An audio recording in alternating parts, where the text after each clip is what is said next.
welcome to Retro Warriors episode 339. You managed it this time. I did manage it this time. I did it. I did it, Saturn. Happy 2021. Yeah, 2022, 2022. Buddy. Oh, man. Numbers are hard. As always, I'm your host, Justin. And as always, I'm joined by resident old bastard, Chris Saturn. Hello. Saturn, we have housekeeping. We do have housekeeping. What is the housekeeping? I'm not Justin. What? What? No, Justin is out sick. He is. He briefly joined voice chat with me before we started proper recording. Before Guy joined me, and oh man, I feel so bad for him. He sounds awful. He is recuperating now. He is resting. He is relaxing his voice and taking his meds, and hopefully, will be recovered soon so we can get the other episode knocked out. For people listening to the regular feed, you probably won't notice any real interruption at all. He'll be back for the next episode and everything's normal. But for people with the uncut, things are going to be a little weird. We'll figure it out. Sure. I mean, we'll try anyway. Right. Yeah, maybe. We'll maybe figure it out. Well, this is the first episode we're recording in 2022, right? Right, which is, I think, the third or fourth that we post in 2022. So for people who don't get the uncut feed, we're now in the future with you. The last two episodes we were still in the past, but now we're with you. Yes, we are. And it's been, what, 4 weeks since we recorded? 5? 4 weeks, I believe. 4 weeks today. Good God. A lot's happened in a month. Yes. I was 4 weeks yesterday. So I don't know what's going on anymore in the world. Everything is weird. But we've got a lot of news that we'll catch up on. So we'll barrel through that as fast as possible to get us back to the present. And in a couple of weeks, everything will be back to normal and you won't even notice. But next week, we'll probably also have more news than normal, but we'll get through it. It'll be fine. We'll get through it together. Yay. Like a Retro Warriors family, I guess. And I would like to say, first of all, thank you for being here, Guy, because while Justin believes he can do an entire show on his own, which I also believe he probably could, I could not. I don't have that ability, so I am very grateful that you are here to back me up and bail me out. Oh no, it's great. I'm always excited to be on here. It makes me feel like, a real part of the show. Not just some like show. I know I'm part of the show. Like I've been part of the show for like 3 years now, 4 years. And not only do you do our pre-show with us all the time, you've been on a few episodes with us, and you are our mysterious benefactor. Right. But like I'm still like the last person who joined, I guess. That's fair. So I still feel like the rookie just being like, oh, can I please be on the show? So what you're saying is you need to hire Jimmy the intern to be the new guy so that you don't have to feel that way anymore. Right. Yeah. But I don't think Justin's taking applications for new Retro Warriors people. Yeah. I don't know what an additional person would do at this point. There are already times where one or more of us barely does anything on certain episodes. So, plenty of episodes I mostly phone in. I just show up and try to remember things off the top of my head as we start recording. Yeah, well, there you go. So I guess we did a Game of the Year poll in Discord. We did. We allowed people to vote for their Game of the Year, and by a long shot, it ended up being Metroid Dread. Justin did want to mention that he disagrees with that. He calls it his most disappointing game of the year. But he also acknowledged that it might be one of the better games he played this year, just because it's still a really good game. I really enjoyed it. I do think it is way too difficult, unfairly difficult at times, but I still think it's such a polished game that it's kind of worth pushing through that if you have the ability to. Yeah, no, I have a better opinion of it. I think we talked about it on the show. Yeah, like I think that difficulty helped set it apart for me as a game. Well, you know what? I take that back. I didn't find the difficulty prohibitive, I guess I should say. I don't think the difficulty necessarily added to the game, but it also, for me, didn't take away from the game. But it sounds like it did for a lot of people. Yeah, I still really enjoyed the game though. I would still rank it as my favorite game of last year. So I can understand where people came from, and I would agree with them, even if Justin would not. So I did want to make sure his opinion was known. Yeah, yeah. And I don't know. It's there's a steep learning curve, but I always found the payoff to that learning curve rewarding. Right. And I don't think if your reflexes aren't quite there, or like you mentioned, there are a lot of accessibility issues Right. that come up, and the more you explain that, the more I'm Mhm. coming around to your Right. opinion that like it's not hard to put them in, and it really should be in every game. Right. And that's really where I'm at. It's not that I necessarily think that it's bad the way it is, because it's not. It's a fine game. I just think that it could be better if it was a little more inclusive. That's all I ask from them. But Fair enough, I think. yeah. All right, so Yeah. Let me just jump into my week since Justin's not here to go over all his stuff. He'll have to catch us up on 4+ weeks of stuff next time.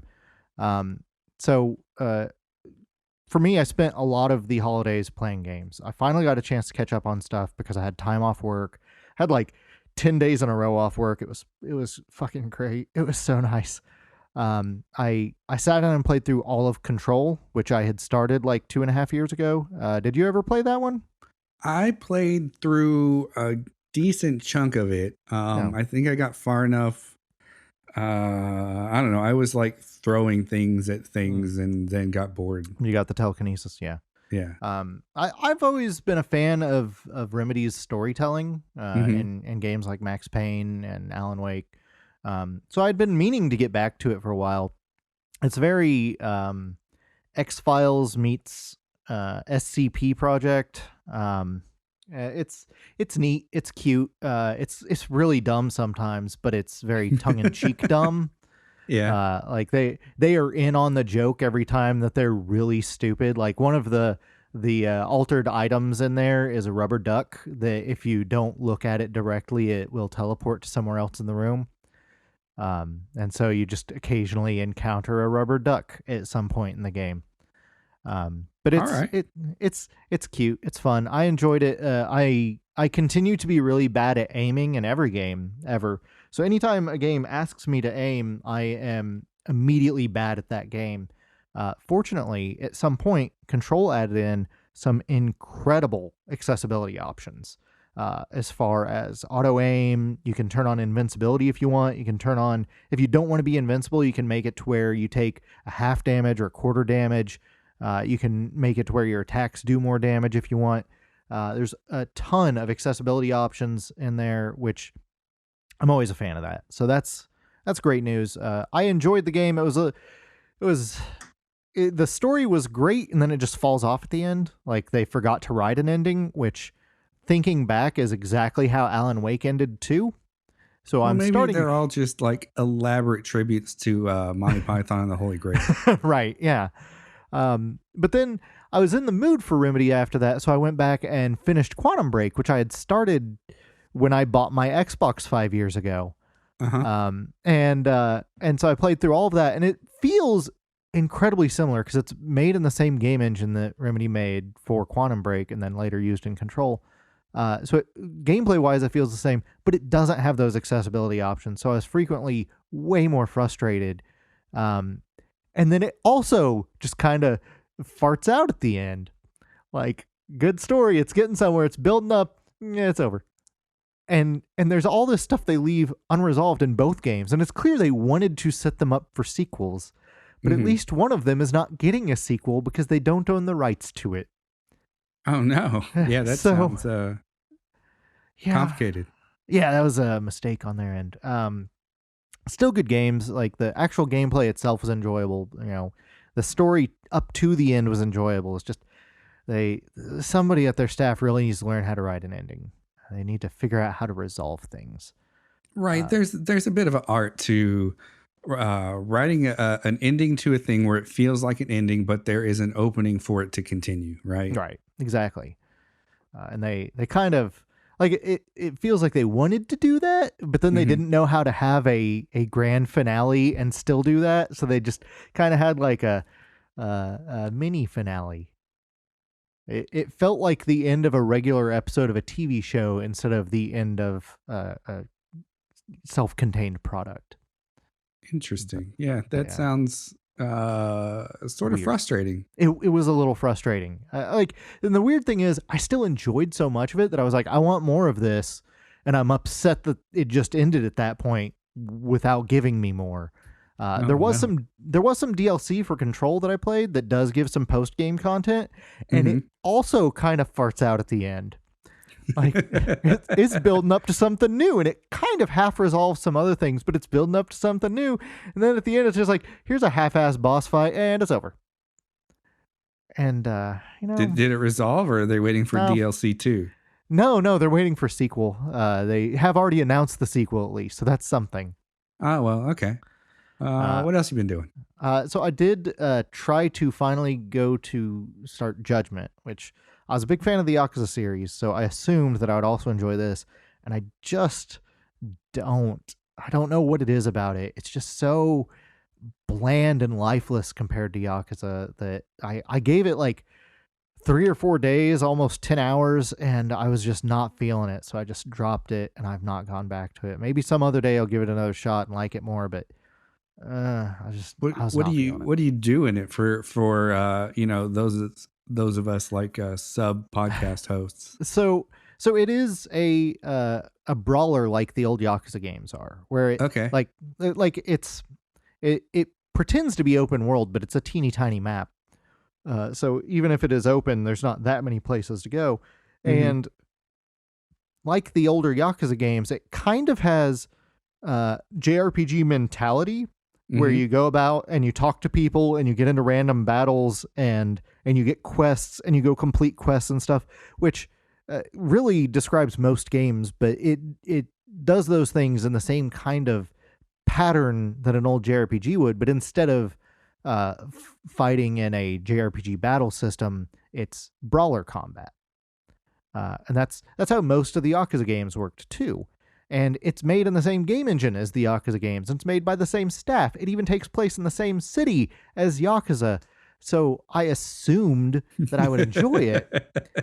But I'm just not feeling it. It does have all these random detective bits thrown in because the character, instead of being a member of the Yakuza, is a private investigator working I think he's trying to defend somebody in a murder charge in the part of the game I was playing anyway.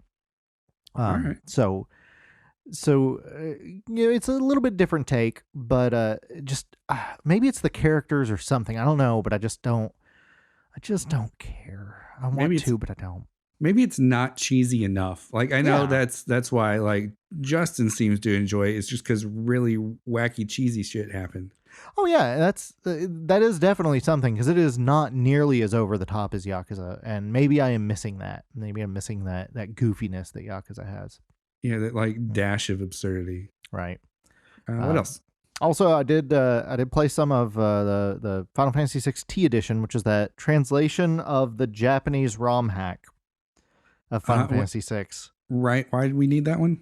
It's so hard. it adds a ton to Final Fantasy VI. It adds new bosses, it adds new music, adds new playable characters, it adds costumes, it adds achievements to a Super NES game. Wow, okay. Yeah, it's a huge... It takes 2 ROMs. You have to, at some point, save your file, rename it, load it in the second ROM, and then continue. That's how big it is. And it's just really brutally difficult. I've played Final Fantasy VI so many times in my life that I should be able to just play it in my sleep, but it's rough. It's a tough change to the original game, so brace yourself for that. Unfortunately, I've not gotten to much of the new stuff yet. I fought Gilgamesh once from Final Fantasy V, which was neat, but other than that, it's been just the same as the original game. But also, I did play some of Deedlit in Wonder Labyrinth, which is a Record of Lodoss War game that is on everything, but it was on Game Pass, which is why I decided to give it a shot. All right. Are you familiar with Record of Lodoss War?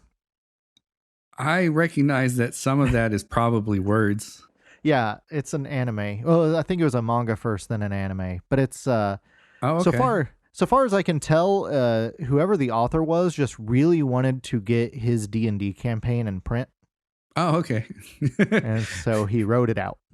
And because that's the whole story of Lodoss War, just feels like somebody telling you about their D&D campaign. It I mean, it that's really fair. it borrows heavily from D&D too. And this game not only uses the same kind of storytelling, but it just assumes you know everything about Lodoss War. So it just starts the game just dropping characters' names and events and stuff. I have no idea what any of this shit is. I am so confused. Fortunately, the game plays like just a standard search action Metroidvania game. In fact, it plays a lot like Castlevania Symphony of the Night. If you were just to look at those two games side by side and somebody told you that one was the sequel to the other, I would not blame you at all for believing that. It is that similar to it. Okay. However, it has this mechanic that really pisses me off. What's that? So you have your two elements, kind of like how Ikaruga does, where you have light and dark, only in this it's fire and wind. Okay. And if you attack in fire mode, it levels up your wind attack. And if you attack in wind mode, it levels up your fire attack. All right. So ideally, you want to alternate them, I guess. Right. Until they are leveled up, the max level is 3, which is pretty low. And your health doesn't go up when you gain levels.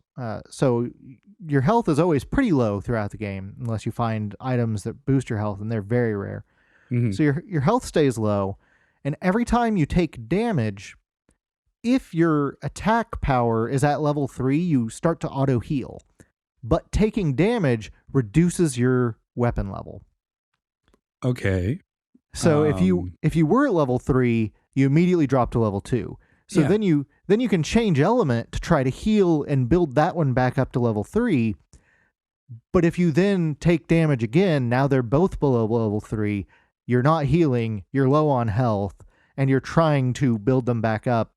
It puts you in a place where rather than just optimizing your attack, you're desperate to avoid taking damage, which is fine, but it also makes every encounter with every minor enemy very stressful, and it makes me feel like I am at near peak stress the entire game. And I am near the end though, so I can finally release that stress.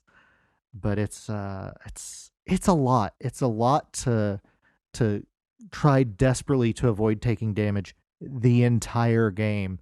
But if you can, there is a good game in there, and if you enjoy that genre, especially if you enjoyed Symphony of the Night, I recommend at least checking it out. It's on everything at this point, and it's on Game Pass, so it's worth checking out. Just try not to get as frustrated as I do with it. That's Deedlit in Wonder Labyrinth. Yeah, Record of Lodoss War, Deedlit and Wonder Labyrinth. They just make up words, and they throw them in a blender, and then they see what comes out. All right. Well, let's see. I have been playing the Tomb Raider. Yes. The reboot, right? The reboot. It went on free sale on EGS. Yeah, on EGS, right. The entire trilogy did, and it's something that I've wanted to do. Oh, have you not played them before? No. Oh man. Like, okay, so like the original Tomb Raiders, like on the PlayStation, right?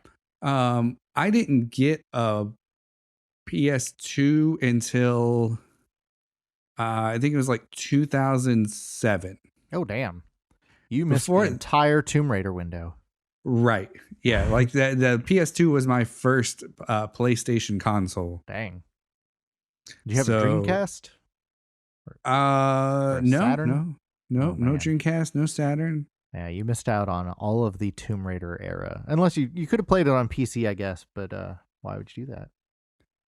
Yeah, I guess. I don't know. Was it terrible on the PC?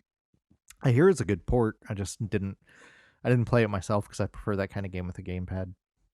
Yeah, I guess that makes sense. Right. Yeah, no, I finished Tomb Raider like today. Nice. Or yesterday. It's a good ending. It's a nice game. I'm like halfway through that first one, and I have been for like 4 years now, and I keep meaning to go back to it. So it does end in a satisfying way, at least. Yeah. The whole Okay. thing is resolved. It sets Lara up to be sort of mostly the Lara that you know. Nice. Nice. She eventually gets like 2 guns. Right.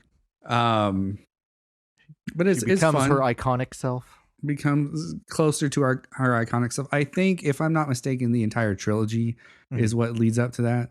Gotcha. But it sets her on the right path. I And they, I do appreciate that the new series, at least from what I did play of it, seems to not over sexualize her as much as the old series did, and I always appreciate that.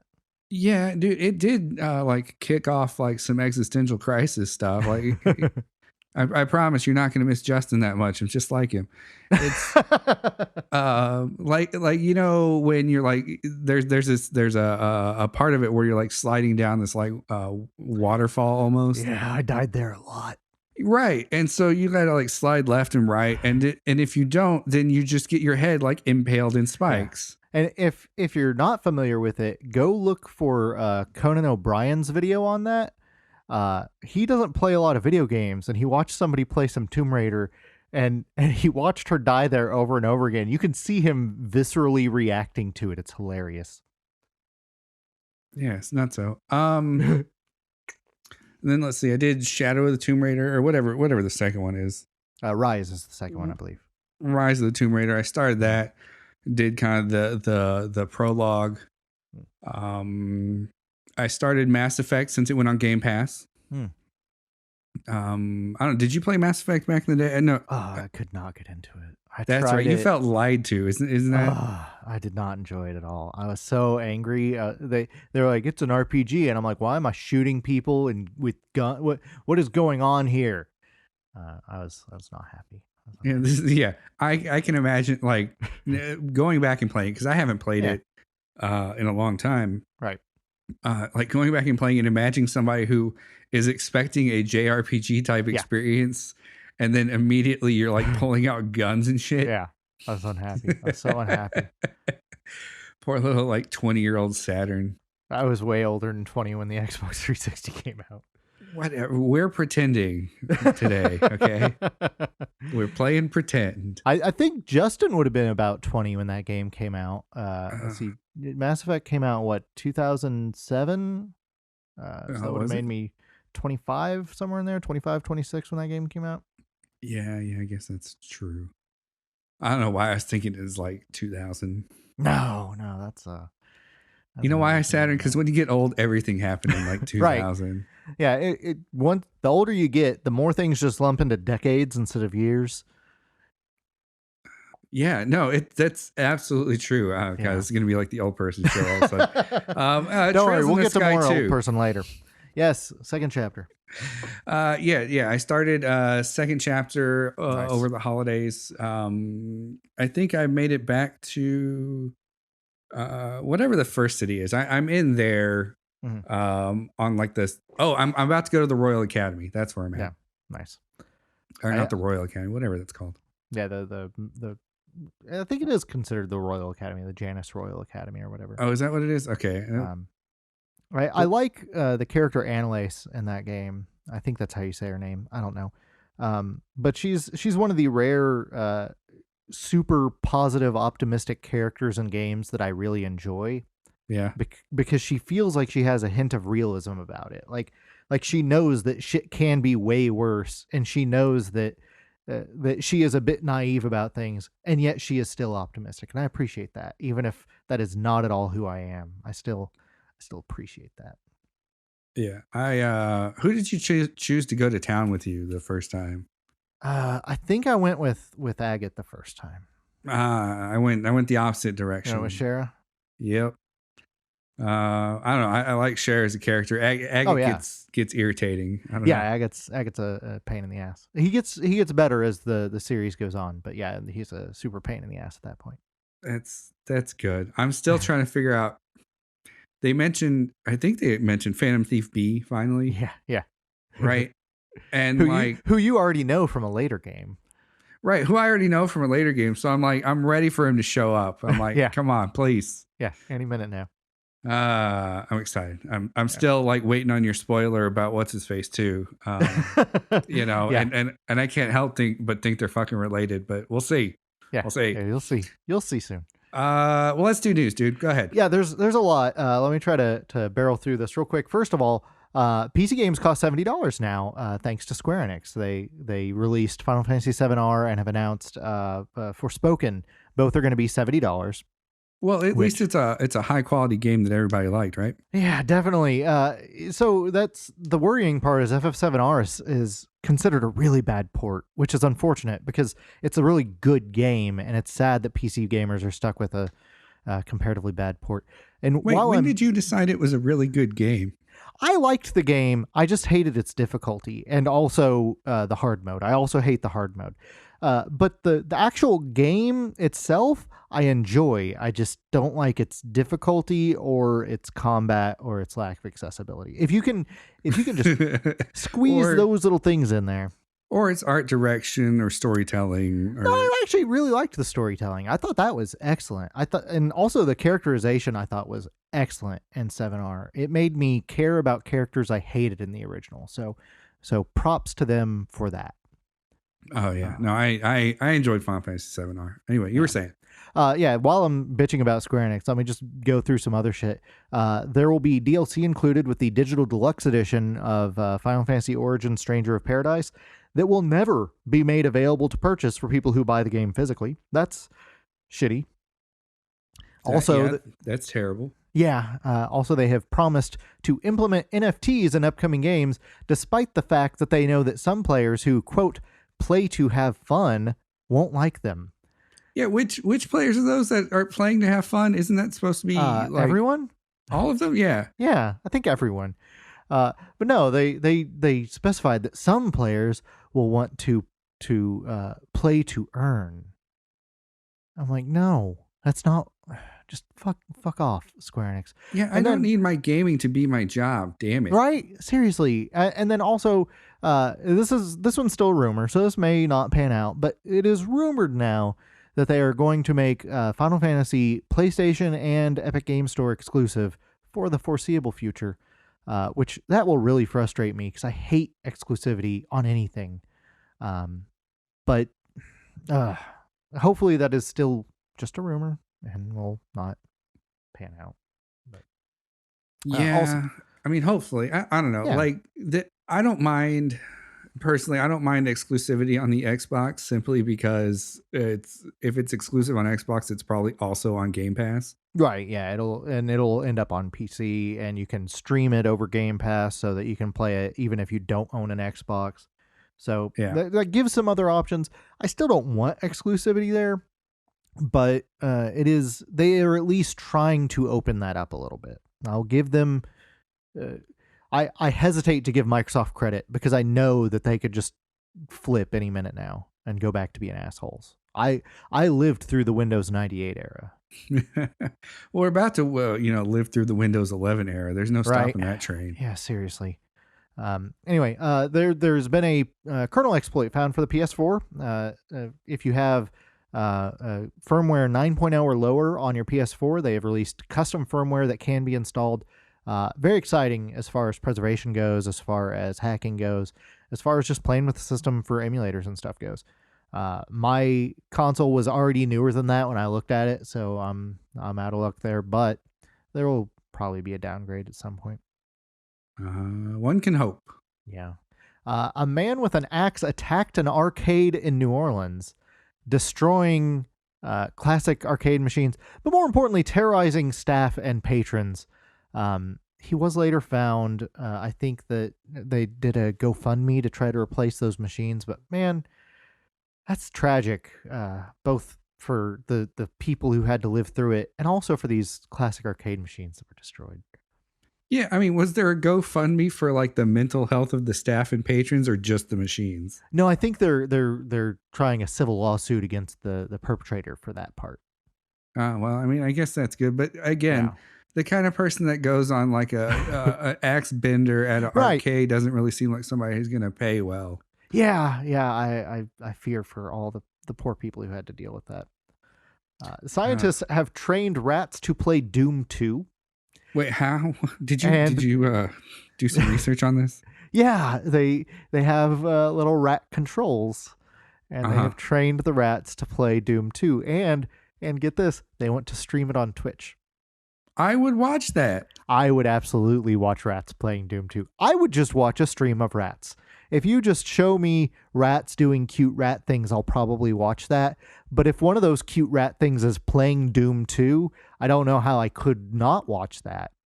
I am like almost 100% sure there is a like rat stream somewhere on Twitch. That's probably live 24 hours a day. Right. It's going to be my new mission to find your rat stream. Nice. So the game Stalker 2 announced that they would sell NFTs for their metaverse where you can be a metahuman, and then later reversed all of that when people understandably mocked that entire sentence, because that is the dumbest thing. Justin warned us that this would be the year of the NFTs, and there's already been 2 NFT-based news items, and there's going to be at least one more today. So thanks, Justin. You couldn't have warned us about something else, could you? Oh, okay. I have so many questions though. Hold on. What's Stalker 2? It's the sequel to Stalker. Okay, so the developers of the game. Okay. What's the Stalker 2 metaverse? I don't know. Okay. And what is a metahuman in this context? Is that like a superpowered person that I think it's a character in the game is as much as I know. That's really as much as I know. It's a series it was a first person shooter that had some spin-offs or sequels or something. And from what I saw of the pictures, it looked like it was just letting you generate characters for an in-game kind of open world lobby area. Oh, right. And then they're going to sell it as unique and you could potentially trade it. Okay. I get it. Yes. Okay. It's still stupid. Yeah, still stupid. Right. I don't know. Like, do you think, I'm sure there is. If they go forward with this, there's going to be like somebody who is just like cranking out custom characters as fast as they can, right? Absolutely, yeah. People would abuse that system. You know what? No, there's going to be a bot that's just like like generating them and then selling them for like hundreds of dollars. Yeah, someone will have a purple hair, right? Someone will have a bot ready within seconds. Yeah. What else? Unfortunate news: Psygnosis co-founder Ian Hetherington passed away at the age of 69. I loved old Psygnosis games, especially Lemmings. That was the one that really I played a ton of, and Wipeout was another big one. So that's really unfortunate, and also brings up the fact that Sony has kept all those games in the Sony vault for all these years, and won't let us play them on other systems to honor his legacy, which is also unfortunate. They're accruing in value, Saturn. Yeah. The longer they stay in there, the more people want them. Taito has announced a new puzzle bauble with no details at all about it because they hate me, but they still want my money, so they're going to at least tell me that someday I can buy a new puzzle bauble. And I will, because I'm a tool. THQ Nordic's parent company, the Embracer Group, which sounds like a villain in a cartoon, is diversifying and buying tabletop and comic companies. I believe they bought Dark Horse Comics. Ooh. I don't remember the tabletop company they bought. Justin would know off the top of his head, and is probably very upset that I didn't write it down. But it is somebody who made a game that he cares about. So that's a little concerning, but also THQ Nordic has been super cool about things and very open and very pro-consumer, so maybe it's okay? I don't know. Oh, man, I don't know. I get worried anytime a company gets bigger. Right. Yeah, that's my thing, especially when they're buying up like specifically when they're diversifying spaces and just becoming a bigger conglomerate. Yeah, right? Exactly. That's always a little worrying. We're not conglomerating in our industry. We're absorbing new industries. Thank you. Yeah, and I think they were already the biggest or one of the biggest companies in Norway. I think they're in Norway. So they are continuing to get bigger, but again, hopefully they continue to stay pro-consumer and take care of us. We shall see. Altered Beast, Dynamite Heady, Sword of Vermilion, Thunder Force 2, and Toe Jam and Earl were all added to NSO expansion pack. If you have that, which nice. Like, I know when you guys talk about this, you're never Mhm. excited about it, right? Like Right. you and Justin are like, oh, that's cool, I guess. For those of you like that have that, guess what? I have that, and it's kind of Yeah. cool. I think Justin also has it because it came with the Animal Crossing DLC, which he wanted. Oh yeah, yeah, yeah. So he got that. I did not get it because I don't want the Animal Crossing DLC, and I can already play ROMs on everything. So there wasn't a ton of added value for me, so I didn't get it. But if you did get it, those are some solid games, and also Altered Beast. So it gives you some stuff to play. My girlfriend, I guess she had like a Sega game growing up, and it was Yeah. Altered Beast. Ouch. And so like I don't know, she wanted when the Sega like mini console came out, she was like, Yeah. I want one of those. You know what? Whatever. I don't care what it looks like. Does it play Altered Beast? Great. Nice. I love the dumb announcer in Altered Beast. That's just the best. Aether SX2, which is a PS2 emulator in development for Android, has shown off some really impressive results already. It is based on PCSX2, which is the most prominent PS2 emulator for PC. Mhm. And really just seeing PS2 games running full speed on a phone, that's neat. I'm all for that. Yeah, that sounds great. Like I'm ready for I guess mobile gaming, but Right. generally speaking, I'm ready for mobile gaming to mature. Yeah. Yeah. I'm with You you know, there. to where you have these experiences, because I think it's a great market for, you know, either emulators or you know what, even repackage and sell it to me for $1. I don't care. Right. You know, Yeah. give me my older generation games that run on mobile hardware, and I'll play them all day long. Yeah, I'm not personally a super huge fan of mobile. I know that's where we're going eventually, so I got to get used to it. Hmm. But if we are going to keep going that way, I am glad that the experience is getting more robust. Granted, there are already games on mobile that look so much better than anything on PS2, Yeah, but it's still nice to know that we can emulate that in such a way that it is portable now, because there are a lot of good PS2 games that there aren't really any commercial options to play them. So it's nice to be available to more people. for sure, for sure. Sega is releasing a Tate version of the Astro City Mini, which is their little tiny adorable arcade machine. I meant to write down the list of games that are going to be on it, and I totally did not. But it is one with a portrait mode screen instead of a landscape mode screen, and that's really neat. I love these little arcade machines in concept. I haven't bought any yet, but I still love the concept of them, and I'm glad that this one will be a little more authentic for the games that it has. Yeah, no, that does sound really cool. And I'm glad you're doing news, because I would have said Tate Yeah, completely I unironically. I almost said Tate just for consistency, but I opted not to because Justin isn't here, and so people can now listen to this and think, oh, Saturn knows the correct way to say it. Fair Yuji enough. Naka is back with a free-to-play casual mobile game. Congratulations, Yuji Naka. We're glad to have you back. You did it. Yay. And Yay. finally, Peter Molyneux's NFT game will make being nice cost real money. That was an actual headline. That's great. God damn it, Peter Molyneux. Why?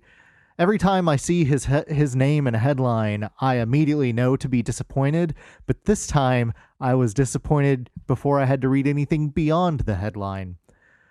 Yeah, I don't know what happened to that guy. Like, Right. wow. Everything Yeah. after Black and White has just been a mess. But anyway. All right. Well, let's get into today's topic. Yes, sir. Today we are talking about Miss Pac-Man. Yes. Which, she is more than Pac-Man with a bow. And Pablo, if you got a second, try to find the commercial where she says that and just splice that in because she says it better than me. Honey, don't you know I'm more than Pac-Man with a bow? Okay. Yeah. No, Pablo, please do that. Hopefully we won't get sued. No, Looks like I don't think Atari has the money to sue us. I mean, they're printing their own, Yeah, you know, coin or whatever. they'll just pay their lawyer in Atari tokens. Yeah, it'd be fine. I'm sure that's perfectly legal Right. tender. That's totally gonna be it. All right, tell me about the game. All right, so it's developed by General Computer Corporation, Uh huh. who you've never heard of before, but we'll get to that. Published by Bally Midway, it was released in North American arcades on January 13th, 1982. And people might not realize this, it was only released in North America in arcades. The rest of the world, if they got it, got North American arcades imported into their regions. So I didn't know that. Yeah. Hey, you know what else was released in 1982? Me. And me. Yeah, this is class of 82 today. We're the cool kids are all here today. Yeah, no, this is the best. Justin isn't here today to discuss how we're all ancient, which is great. I'm liking that. I was gonna say class of 2000, but you're class of 2001, aren't you? I am class of 01. Yeah, I was born late in 82, so I got pushed into the next year. Yeah, no, class of 2000 is the class of destiny. Yeah, it was a nice even number. I was very jealous. It was so good. Everybody's jealous because you get like class of 2000 merchant. I have a shirt from me like when I was a kindergartner that says class of 2000. Right. Yeah. I was real close to just barreling out enough credits my junior year to graduate just so that I could be class of 2000. But I was like, no, all my friends are still here. I don't want to just bail on them. All you other classes are jealous. 99, 01. Right. Bunch of jerks. All right, let's talk first encounters. Yeah, I played so much of this. This was one of my earliest gaming memories is Miss Pac-Man on Atari 2600. I could recite the music off the top of my head at any given time. I played a disgusting amount of it. Now, the 2600 port of Miss Pac-Man was solid. It's good. Does it run well? Yeah, it runs really well. It has a near accurate map. It has really solid graphics compared to Pac-Man on Atari 2600, which is a dumpster fire. Miss Pac-Man on Atari 2600 is a solid, polished game. I don't know, for whatever reason, when I think of Miss Pac-Man, I guess maybe I'm confusing it with Pac-Man, but it just seems like the port was like fat with like lines instead of dots. But it does have lines instead of dots, but that's because the Atari 2600 can't handle dots. That's way too much for it. They're just short lines, Saturn. My first experience with Miss Pac-Man was on the Atari 7800. And it's an okay port. Like as a kid playing it, it felt great. I didn't have anything to compare it to. Right. But like I played it again. I hooked up my Atari last time. I think I was in college, right? So like early 2000s. Right. And tried playing it again, and it was so slow.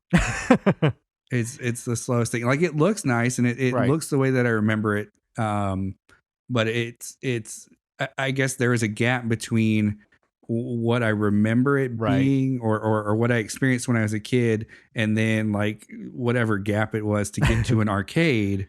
Right. And in my kid head, they look the exact same, but like looking at it today, no. Oh yeah. Well, back then, an arcade 2 home port, we gave them a lot of liberties. We just forgave a lot of things, and we didn't even notice it at the time. But yeah.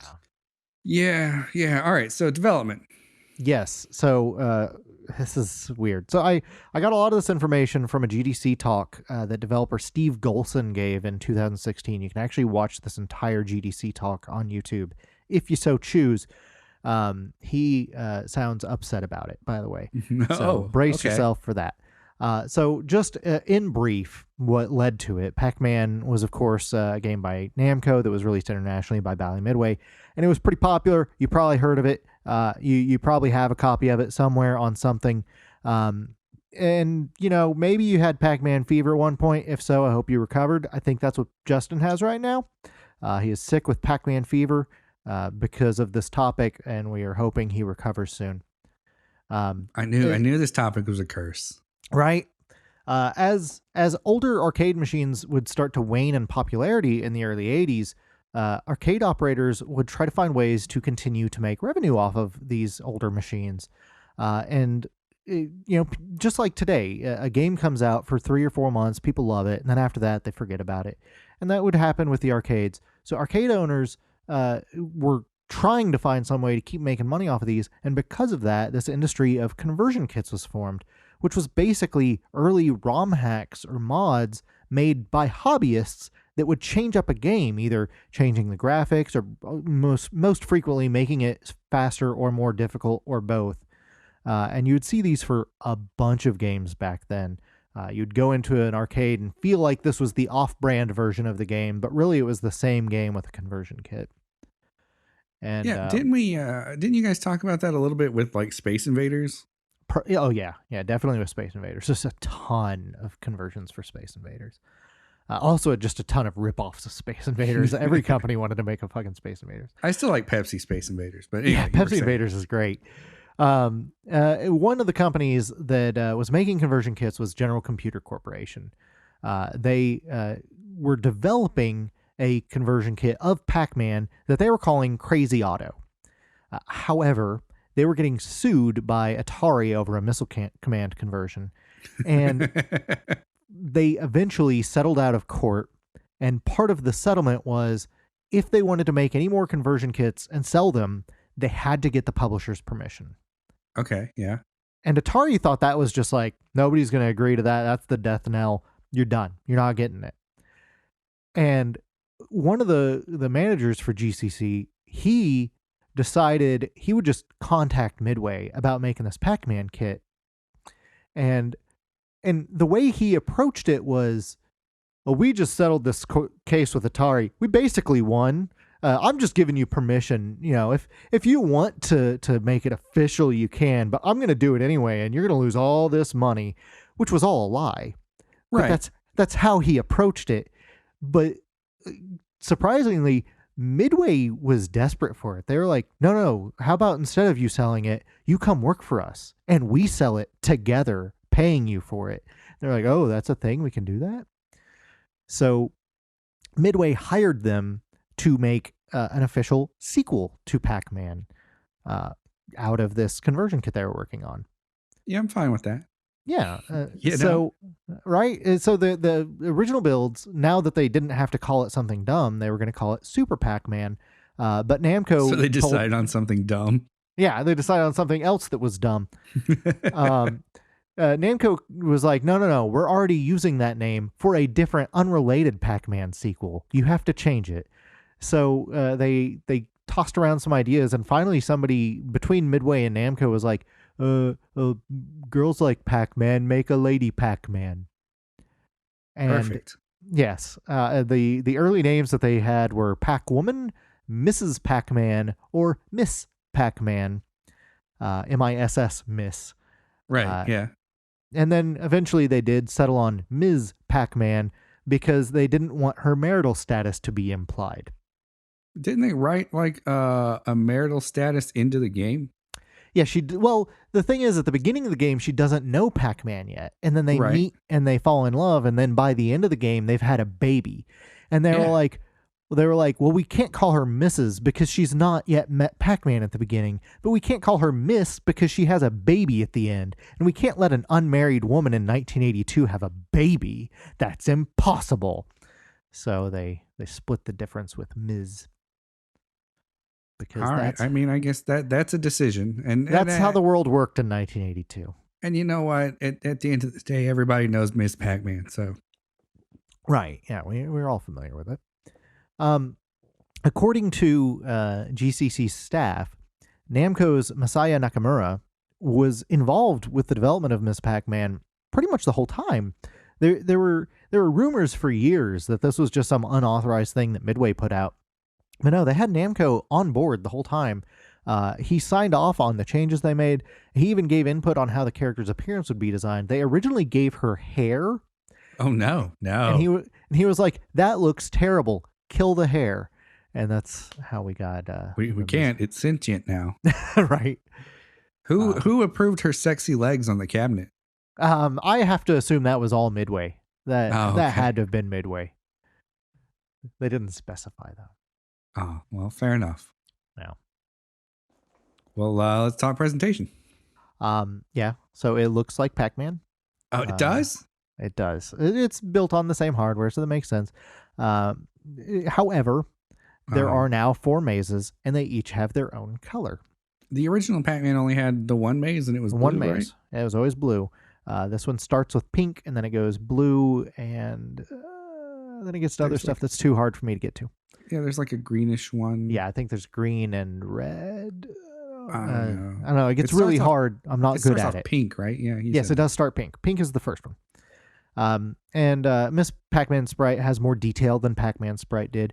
Yeah. They also, of course, kept the original Pac-Man sprite in there for the little cinematics between stages, and also they have new music for the intermission sequences. The beginning of the game has new music.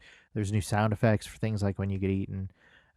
There's a lot of little things like that, but for the most part, it looks like Pac-Man. Yeah, no, that is a great summary. It is Pac-Man, but lady. It is Pac-Man, but lady. No, man, I love the presentation on Miss Pac-Man. It's, I think because Miss Pac-Man was like the first Pac-Man game I played, Right. going back and playing the original Pac-Man, even on like an arcade cabinet, it feels Felt dry. Yeah.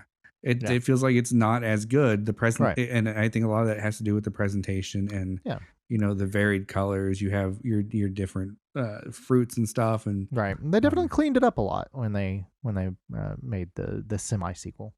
Yeah. All right, let's get into gameplay. It plays like Pac-Man.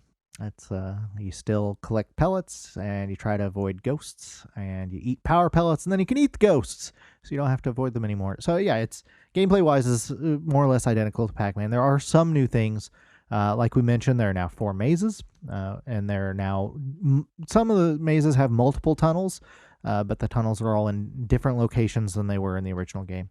They tried to make vertical tunnels where you could go up the top and come out the bottom, but apparently that screwed with the scoreboard and they could not make it work, so they just stuck with horizontal tunnels. Okay. The ghosts have a new AI because in the original game, people figured out how to have a perfect game. Obviously, everybody is very aware of Billy Mitchell and his perfect game of Pac-Man.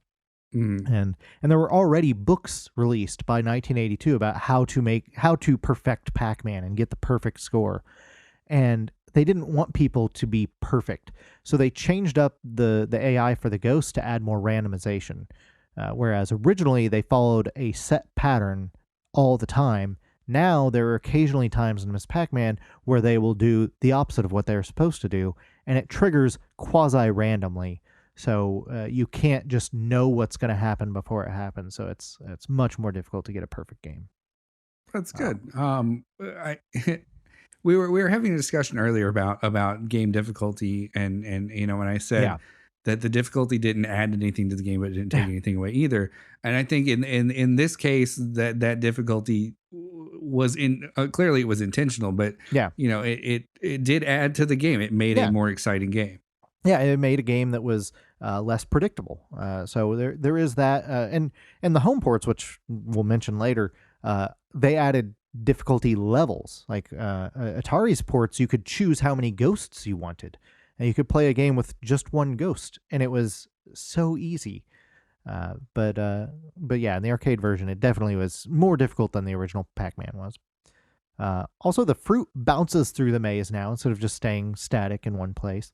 The orange ghost has been renamed from Clyde to Sue. That's important. I mean, we're being progressive. That's right. We have a lady ghost to chase the lady Pac-Man. Right. And of course, as I mentioned, the new intermission sequences show her meeting Pac-Man and having a Pac baby. Yeah. Who got his own arcade game later. 2. He got 2 games. He got 2 games. All right. I'm sure you'll tell me about that in Legacy. I will. We'll get to that. All right. Well, let's talk about reception.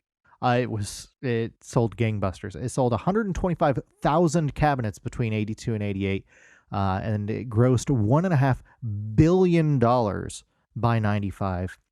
That's a ridiculous amount of money. Yes, especially in that time frame, in the 80s and 90s. That's a ludicrous amount of money.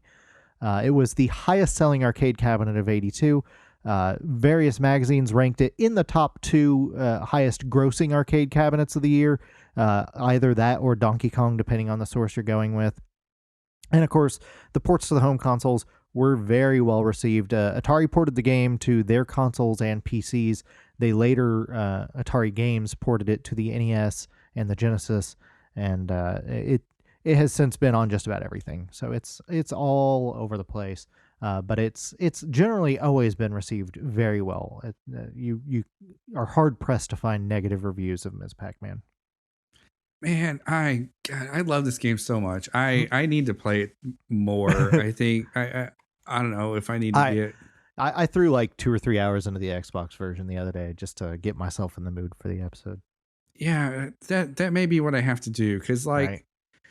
growing up, like I said, I had it for Atari 7800, and I played Hey. the hell out of it. I think it was Oh, one yeah. of like 3 games that I got with the system. Like Yeah. the system came with Pole Position 2. Yeah. And I think my other 2 games were like Miss Pac-Man and Ball Blazer or something Right. like that. Yeah, for us, like when you first get the NES, Super Mario Brothers is your go-to game. Like Yeah. maybe you'll rent and try some other games, but then eventually Mario just ends up back in the system because that's what belongs there. Yeah. For us with our Atari, that was Miss Pac-Man. If maybe we'd play something else for a few minutes, but ultimately Miss Pac-Man is going back in the system, Yeah. and we then played a ton of it.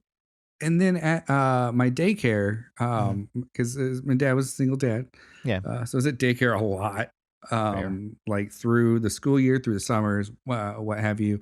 But they had a Miss Pac-Man machine in the Nice. big kids area, right? They have it on free play. Yeah, Oh, they liked you. yeah. They had that, and they had Tron. Nice. I have played man. so much of like arcade Tron. Oh, it's such a great game. It's so good, but we're not talking about Tron. Right, Miss yeah, Pac-Man, I played so much Miss Pac-Man. Like it was at the point where, those hard stages that you couldn't get to, you can't remember the color. Right, yeah. I've gotten to them at least at one point in my life, but man, not regularly enough that I immediately recall the colors off the top of my head. Right, like the last fruit level that you get to is like banana. There's beyond that, I believe. Right, there is. I've played enough that I've gotten past banana. I think there are like 3 or 5 banana levels or whatever, and then you Nice. get like kiwi. Nice. And that's the last one. And yeah. Oh my God, I love that game so much growing up. Anyway, that's my reception of it. Orange and dark blue, those were the other 2 colors. Pink, light blue, orange, dark blue. I just looked it up so that I could remember, and now that I'm looking at it, I'm like, yeah, I've played that, I guess. Man, that last one is hard as fuck, though. Anyway, I also played a shit ton of it. My old roommate actually had a Miss Pac-Man arcade machine in the living room. We wouldn't turn it on very often because the CRT that it had would buzz so loud you'd hear it across the house. But when it was on, I played some Miss Pac-Man. I threw down. Man, I might have to get a Miss Pac-Man arcade cabinet for my new house. I don't know. Like maybe one of the repro stuff that they got going on now or whatever. Not like Good luck with that. We'll get to that. Not an original cabinet. Fuck. Yeah, we'll get to that in a minute because that's more difficult than you might think it is. Actually, might as well get to it right now. So let's talk about the issues with ownership and rights. So let's do it. When the game came out, like I mentioned, it was developed by GCC and published by Midway. And you'll notice that the name Namco doesn't come into play there, but Namco owns Pac-Man. Right, but, yeah. But Namco didn't have a U.S. office, so Midway distributed Pac-Man in the West. And per the development contract that GCC and Midway signed for the game, ownership of the Ms. Pac-Man character would revert to Midway in exchange for royalty payments to GCC for sale of the cabinets. That's all they asked for. Anytime a cabinet is sold, they get some royalties. That's it. That's all they want. Well, then they had to sue Midway several times because they weren't getting paid. All right. Several times. They also sued Namco a couple of times throughout all this because they weren't getting paid. There were several lawsuits. Ultimately, there was a settlement. And during all of this, it was still agreed that GCC would get royalty payments for any future cabinet sales. But by that point, they weren't really selling new arcade cabinets anymore. It was already like late 84 into 85. They had sold through all of their Ms. Pac-Man cabinets. The game's popularity was dying down. But the contract was still there. And Midway's rights to Pac-Man had reverted to Namco, who had opened a U.S. branch at this point. And so now the contract was between Namco and GCC that Namco would pay GCC royalties should they ever make any more future Ms. Pac-Man coin-op cabinets, right? Right. And they totally stuck to that forever and ever. Yeah, totally seems simple. And then in 2001, Namco released an arcade machine called Class of 81 20th Anniversary, and it included Galaga and Ms. Pac-Man, which, as we discussed, was not released in 81, but that's a problem for Namco to figure out. Mm-hmm. But so they released this 2-game machine, and you've probably seen it. They were very popular arcade machines. They were in tons of arcades in the 2000s, and it was just those 2 games. And no one told GCC that this was coming out. They had no idea. And granted, GCC had dissolved, but the contract was still in place with the guys that used to work there who now owned the rights to the royalties. Sure. And so they just happened to encounter a machine in the wild, and they were like, that's Miss Pac-Man. Where's my royalty check? Right. So they go back to the legal system, and they sue Namco, and they go back and forth, and finally they get some payout from it. And then in 2007, Namco released the 25th anniversary machine, which again was Miss Pac-Man and Galaga. But it didn't have a working coin mech. It just had a card reader for newer arcades that use cards. Yeah. And GCC sees it, and they're like, what the fuck? And they go back to court. But the judge says, no. This contract says you get royalties for any future coin-operated cabinets constructed. Oh my God. Are you fucking... Wow. Okay. And they were like, no. That's just what we called them back then. We called them coin-ops. And he says, that's what the language says. You only get paid if it's coin-operated. Wow. And that one also got settled somehow. It was not ruled by that judge, despite his very clear language. There was a settlement. There was continued settlements and continued lawsuits up until the early 2010s. And then we get to 2019. So Namco had commissioned At Games, the terrible company that used to make miniature Genesis consoles before Sega decided to do it right. Yep. Yeah, I remember them. Yeah, so Namco commissioned At Games to make a plug-and-play console that just played old Namco arcade machines, right? And I think me and Justin even talked about it on the show because they had advertised it as playing the arcade games. And then when you bought it, it was just the NES ports. No. And Namco was very upset because that's not what they asked them to make. Yeah. Okay. Yeah. I can see that. So they took At Games to court. This sounds like it's unrelated, but here's the thing. While Namco is suing At Games over this, At Games put out a miniature Miss Pac-Man arcade cabinet. And Namco was like, no, don't do that. One, we're still not sure if our contract with you is still valid because it's in court. And 2, we're not comfortable with anything Miss Pac-Man shaped that is arcade shaped. We don't want to get into that. And they go to court in a new case to sue them over just that device. And in court, At Games produced documentation showing they had acquired the royalty rights from GCC. Now they own the royalties for Miss Pac-Man, and they want Namco to pay up for them. Oh my God. All that has also been settled with undisclosed terms, but now At Games is in the mix, and we don't know definitively who owns what with Miss Pac-Man, but we know Namco owns some, and we know now fucking At Games owns some. And that's a frustrating point for us to be in now in the 2020s. So At Games is getting Ms. Pac-Man royalties? If they make any further arcade machines, that is the understanding at this time. But the fact that they put out this little miniature machine leads us to think they have some other rights to it that we weren't previously aware of, that they may have acquired from GCC, but we don't know because it's all a closed settlement. Fun. Mm-hmm. All Thanks, right, well, legal system. Yeah, thanks, legal system. Well, let's talk legacy then. Yeah. So, for many years, Namco had made Ms. Pac-Man a proud part of the Pac-Man family, right? Yeah. She was in the cartoons. She was in Pac-Land. She was in Pacman World. All kinds of stuff. She was just constantly showing up. She was just a part of the Pac-Man world. We all accept that Ms. Pac-Man and her kids, Junior Pac-Man and Baby Pac-Man, they're just all part of the big happy Pac-Man family. Also, the Sue, who was the new orange ghost for Ms. Pac-Man, she has also become a part of the Pac-Man world. She is now violet instead of orange, but she is the lady ghost. While the other 4 ghosts remain regular ghosts from Pac-Man, she is special and has become part of the Pac-Man world. Well, that's nice. I don't know. I guess I had a hard time like switching out of like lawsuit mentality. Right. So when you're telling me about like Miss Pac-Man, like you said we had accepted her as part of like the Pac-Man family. I was like, oh, how the lawyers fucked this up. Oh, we're getting to that. Oh no. Yeah. No.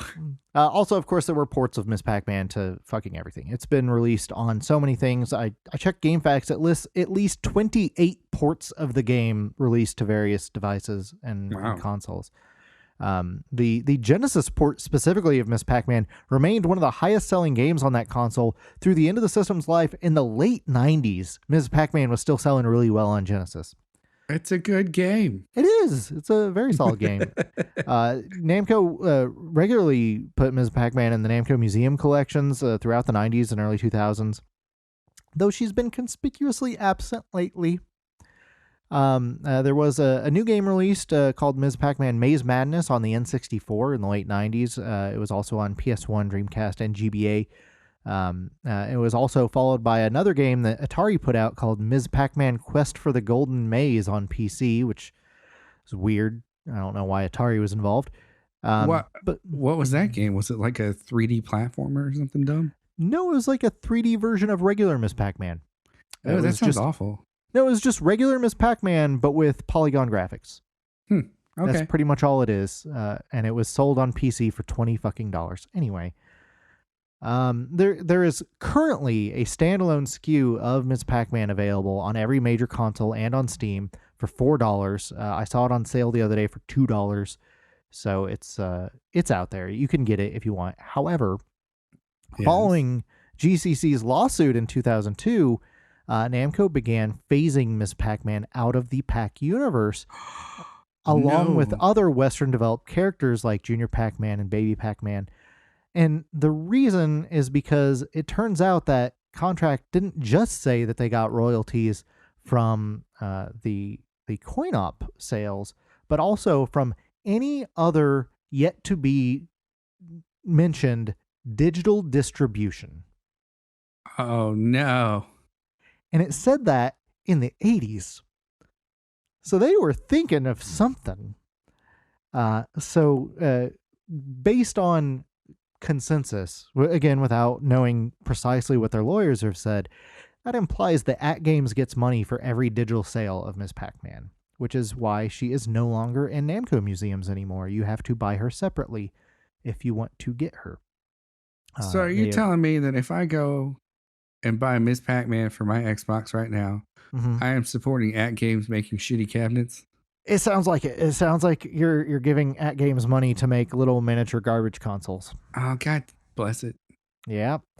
Also, all the newer Pac-Man cartoons, merchandise, and games have all introduced new characters and not Miss Pac-Man. Specifically, there is a new Pac-Man love interest called Pac-Marie. Oh, okay. Who looks a lot like Miss Pac-Man, but with longer hair. Oh, so apparently they're okay with the hair now, yeah. Right?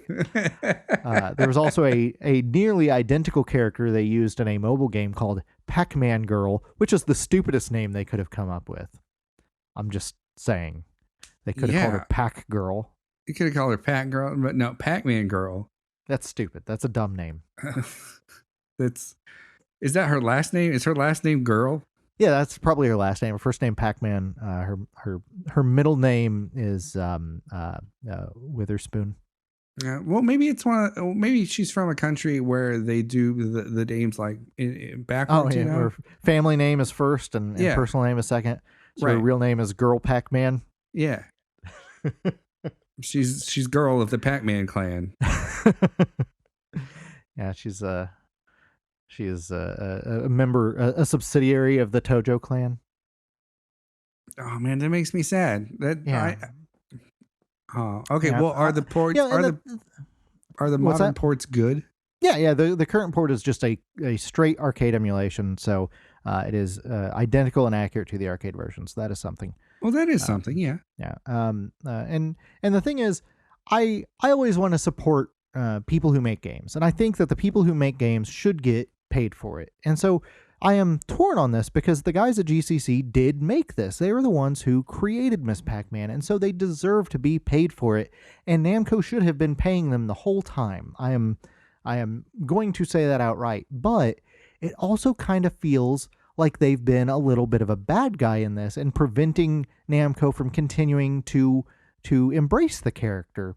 So I'm really torn there. I don't normally side with the bigger company over the little guy, but after watching that guy's GDC talk, he kind of came off as an asshole. Well, I mean, I didn't watch your GDC talk, but it seems like Namco could have solved a lot of their problems with this company by just paying the royalties every time they did. This is true. And the dude even acknowledged himself. He was like, it had been 15 plus years since we made this contract, and the people at Namco now weren't the people that were there when we signed it. Those people quit years ago. So there's no way they could have known about our contract until we took them to court. And so he just came across as an asshole the whole time. Like maybe if they had just approached Namco and been like, hey, we have this contract with you. We would really like for you to pay us, and we don't want to have to take you to court. Maybe something could have been worked out, and maybe they did try that. I don't know. But I don't know. He just kind of came across as an asshole. He might be a really nice guy, and I might have just completely misinterpreted the way he was saying it. That could be all on me, but it's just, I don't know. I'm conflicted on this one because I would like to see more Miss Pac-Man because she was an important part of my childhood, but I also don't want to see some big company just stomping on these people's work. So I don't know. Well, I'll tell you what, if in a year from now you have some sort of like large Billy Mitchell-esque feud with him, we can say it started here on January 8th, 2022. Right, exactly. All right, well, let's do final thoughts. I would say if you haven't played Miss Pac-Man for some reason, play it. If you've been living under a rock for almost 40 years. Dude, you know how they have that like big like 2 or 4 player like Pac-Man thing at arcades these days? Yeah. Anytime I see one, I will play it. Like me and the kids will stop and play it. I'll play it with like, rando friends if we're at like, there's several arcades around Fort Worth at this point. Oh, yeah. But it's such a good time playing Pac-Man. Oh, yeah, and the cultural impact that Miss Pac-Man had it's hard to really grasp, these days. And it's a good thing is that 25th anniversary machine from 15 years ago is still out there. You can find it in arcades today and still play authentic original arcade Miss Pac-Man. And that's great. That's great that people can still experience that. Absolutely. But yes, you should definitely play it. Definitely play it. You should definitely play it. You got any other final thoughts there? In retrospect, she's probably not more than Miss Pac-Man with a bow. Oh, I guess that's fair. She's just Pac-Man with a bow. She's just Pac-Man with a bow, but she wears it well, and she's got good style in her arcade cabinet. And legs for some reason. If you have legs for some reason, you could be a patron on our show. Your segue is almost as good as Justin's. I'm just gonna tell you that right now. That's good. I've been practicing. I've been waiting. Working on your bad segue skills. Been working on my bad segue skills. They're so natural. You would think that I am practiced. Right.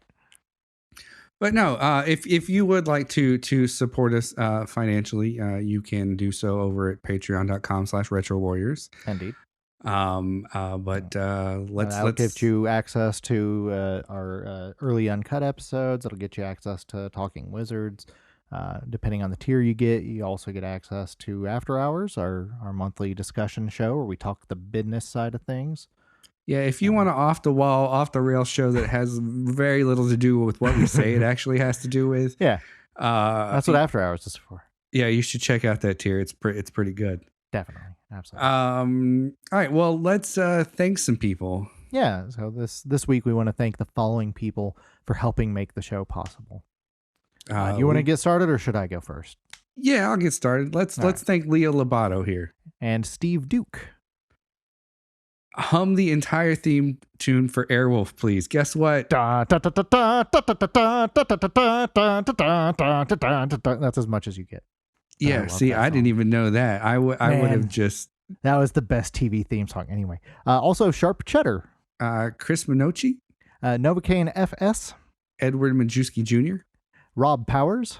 Grady Haynes. And Video Rangers Podcast are all the people that we want to thank this week for their continued support. And thank you for your continued support and listening to us and downloading us. It's always a nice time. Absolutely. I guess we should get out of here. We've been recording for quite a while now. Yes. Much longer than I thought we would go. I'm kind of impressed. Right. And Justin should hopefully be back next time, and we can get to something closer to normal. Not that we've ever been normal, even a little bit.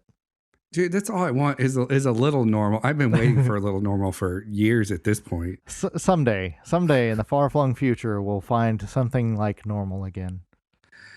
Anyway, I guess that'll do it for us. We will see you next time. And Indeed. as always, let us cling together. Cling together.